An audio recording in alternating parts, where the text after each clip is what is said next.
हमने हमेशा सुना लक्ष्मण रेखा एक लकीर थी, लेकिन अगर मैं कहूं वो लकीर नहीं बल्कि एक ऊर्जा दीवार थी। वो सिर्फ एक सुरक्षा चक्र नहीं बल्कि प्राचीन ब्रह्मांडीय टेक्नोलॉजी थी जिसे मॉडर्न साइंस आज भी पूरी तरह समझ नहीं पाई। और उसका नाम था लक्ष्मण रेखा नहीं, सोम तिथि विद्या।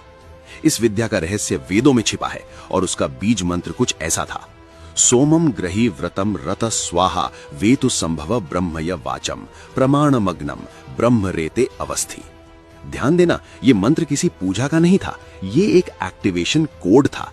आधुनिक भाषा में कहें तो सोम तिथि वो शक्ति थी जो अग्नि, जल और वायु के कणों को एब्जॉर्ब करके उन्हें एक एनर्जी बैरियर में बदल देती थी, एक इनविजिबल शील्ड जैसी आज साइंस फिक्शन फिल्मों में दिखाई जाती है, लेकिन ये हजारों साल पहले रियल था। इतिहास कहता है कि दुनिया के सिर्फ 4 गुरुकुलों में ये विद्या सिखाई जाती थी और स्टूडेंट कौन था? लक्ष्मण।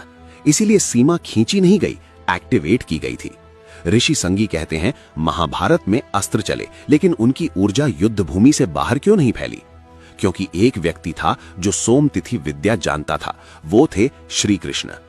कहा जाता है कि उन्होंने कुरुक्षेत्र के चारों ओर सोम तिथि फील्ड एक्टिवेट की ताकि विनाश सीमा के बाहर न जाए।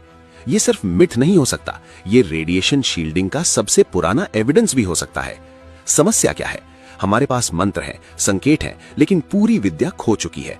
आज साइंस कहती है ये इम्पॉसिबल है, लेकिन सवाल ये है अगर इम्पॉसिबल था तो वेदों में लिखा क्यों गया? शायद भारत का अतीत माइथोलॉजी नहीं बल्कि मिसप्लेस्ड साइंस है। असली सवाल ये है, क्या हम इसे फिर से समझ सकते हैं? अगर आप भी मानते हैं कि भारत के पास ऐसी विद्या थी जो मॉडर्न साइंस से सदियों आगे थी, तो कमेंट करें सोम तिथि इज रियल और इस वीडियो को शेयर करें।